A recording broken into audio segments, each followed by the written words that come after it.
I should be the winner. ಅಕ್ಕ ಅಕ್ಕ ಎಷ್ಟು ದಿನ ಆಯ್ತಕ್ಕ ನೀನ್ ನೋಡಿ ಚೆನ್ನಾಗಿದ್ಯಾ ಅಕ್ಕ.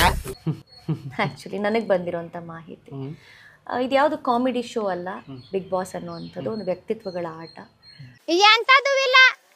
ಬಟ್ ಇಲ್ಲಿ ಯಾವ ಮಾನದಂಡದ ಮೇಲೆ ಒಬ್ಬರನ್ನ ಆಯ್ಕೆ ಮಾಡಿದ್ದಾರೆ ಅನ್ನೋದು ನನಗೆ ಗೊತ್ತಿಲ್ಲ. ಯಾಕಂದರೆ ಇಡೀ ಮನೆಗೆ ನಾನು ಸಮರ್ಪಿಸ್ಕೊಂಡಿದ್ದೆ. ಹೇಳಿದೆ ನಾನು ನಿಮಗೆ, ಮನಸ್ಸಿಗೂ ಗಾಯ ಆಗಿದೆ, ದೈಹಿಕವಾಗಿ ಕೂಡ ನನಗೆ ಗಾಯ ಆಗಿದೆ. ಇಂದ ಹೇಳ್ತೀನಿ, ಇಲ್ಲಿವರೆಗೂ ಈ ಥರದ ಒಂದು ಸ್ಟ್ರಾಂಗ್ ಕಂಟೆಸ್ಟೆಂಟ್ ಬಿಗ್ ಬಾಸ್ಗೆ ಬಂದಿಲ್ಲ. ಇನ್ನು ಮುಂದೆ ಬರ್ತಾರೆ ಅಂದರೆ ಅದು ನನ್ನನ್ನು ಮೀರಿನೇ ಹೋಗಬೇಕು. ಸೊ ಆ ಪ್ರೌಡ್ನೆಸ್ ನನಗಿದೆ. ಮೊದಲು ಸರಿಯಾಗಿ ಮಾತಾಡೋದು ಕಲಿ. ಈ ಸಲ ಆದರೂ ಸುದೀಪಣ್ಣ ಹೆಣ್ಮಕ್ಳು ಕೈ ಎತ್ತುತ್ತಾರೆ ಮೇಲೆ ಅಂತ ನಾನು ಅಂದ್ಕೊಂಡಿದ್ದೆ. ಬಟ್ ನನ್ನ ಕೈ ಬಿಡ್ತಾರೆ ಅಂತ ನಾನು ಅಂದ್ಕೊಂಡಿರಲಿಲ್ಲ. ಈ ಮಾಸ್ಟರ್ ಪೀಸ್ನ ಎಲ್ಲೋ ನೋಡ್ದಂಗದಲ್ಲ.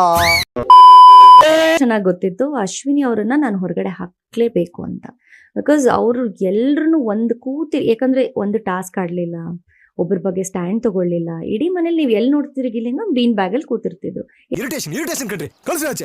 ಇಲ್ಲ ಯಾರ ತೊಡೆ ಮೇಲಾದ್ರು ಹೊರ್ಕೊಂಡು ಕೂತಿರ್ತಿದ್ರು. ಒಂದು ಕೆಲಸ ಮಾಡಿದಾಗ್ಲಿ ನಾವೆಲ್ಲೂ ನೋಡಿಲ್ಲ. ಬಟ್ ಇವತ್ತು ಅವ್ರ ಕಪ್ನ ತಗೊಂಡು ಹೋಗ್ತಾರೆ ಅಂತ ಆದ್ರೆ ಕೂತ್ಕೊಂಡು ಅವ್ರು ಸ್ಟ್ರಾಟಜಿ ಮಾಡ್ತಾ ಇದ್ರು. ನಾವು ಬಾಯಿ ಮುಚ್ಕೊಂಡಿದೀವಿ, ನಮ್ಮನ್ನ ಕೆಣಿಗ್ಬೇಡಿ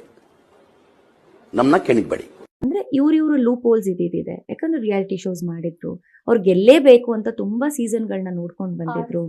ಆ ಮುಖವಾಡ ಹಾಕೊಂಡು ಬಂದಿದ್ರು, ಅಂದ್ರೆ ಬನಿಯನ್ ಹಾಕೊಳ್ಳೋದು, ಶಾರ್ಟ್ಸ್ ಹಾಕೊಳ್ಳೋದು, ಈ ರೀತಿ. ನಿಮ್ ಕಾರಣ ನೀವೆಲ್ಲ ಹಾಳಾಗೋಯ್ತೀರಾ, ಹಾಳಾಗಿ ಅಕ್ಕುಟ್ಟೋಗಿ ಸತ್ತೋಗ್ಬಿಡ್ತೀರಾ.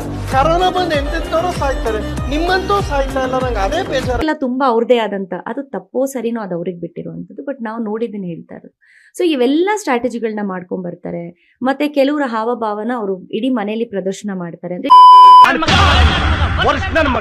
ಪಾಪಿ, ಲೋಫರ್, ಚಂಡಾಲ, ಥರ್ಡ್ ಕ್ಲಾಸ್ ನನ್ನ ಮಗ ಏನಿವಾಗ 24/7 ಮಾತಾಡ್ತಾನೆ ಇರ್ಬೇಕು, ಕಾಲು ಎಳಿತಾನೆ ಇರಬೇಕು.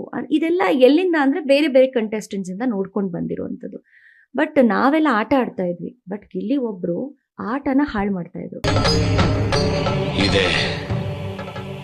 ಇಲ್ಲೊಂದು ಸಮಸ್ಯೆ ಖಂಡಿತ ಇದೆ. ಸೊ ಇದೇ ನಮಗೂ ಅವ್ರಿಗೂ ಇದ್ದಂಥ ಡಿಫ್ರೆನ್ಸ್. ನಾವೆಲ್ಲ ತುಂಬಾ ಸೀರಿಯಸ್ ಆಗಿ ಟಾಸ್ಕ್ ಕೊಟ್ಟಿದ್ದಾರೆ, ಸಖತ್ತಾಗಿ ಆಡಬೇಕು.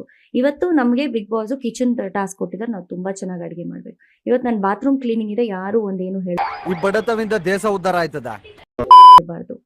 ಇದೆಲ್ಲ ನಾವು ತಗೊಂಡ್ ಮಾಡ್ತೀವಿ. ಬಟ್ ಅವ್ರು ಹಂಗ್ ಮಾಡ್ತಿರ್ಲಿಲ್ಲ. ಏನಾದ್ರೂ ಒಂದು ಅಂತಂದ್ರೆ ಅದನ್ನ ಹೇಗೆ ಸ್ಟ್ರಾಟಜಿ ಮಾಡ್ಬೋದು. ಕೊಟ್ಟಿದ್ದ ಕೆಲಸನ ನೇರವಾಗಿ ಮಾಡಿದೆ, ಅದನ್ನ ಹಿಂಗ್ ಮಾಡಿದಾಗ ಒಂದು ಸ್ಟ್ರಾಟಜಿ, ಜನಕ್ಕೊಂದು ಕಂಟೆಂಟ್. ಸೊ ಕಂಟೆಂಟ್ ಹೇಗೆ ಕೊಡೋದು ಅನ್ನೋ ತುಂಬಾ ಚೆನ್ನಾಗಿ ಇಲ್ಲಿ ಗೊತ್ತಿತ್ತು. ಹಾಗಾಗಿ ಅವರು ಬಹುಶಃ ಎಲ್ರಿಗೂ ಒಂದ್ ರೀತಿ ಮನೋರಂಜನೆ ಕೊಡ್ತಿದ್ರು ಅನ್ಸುತ್ತೆ. ನಗಕ್ಕಾಗ್ದೆ, ಅಳಕ್ಕಾಗ್ದೆ, ಬಾಳಕ್ಕಾಗ್ದೆ, ಸಾಯಕ್ಕಾಗ್ದೆ, ಮರಿಯಕ್ಕಾಗ್ದೆ.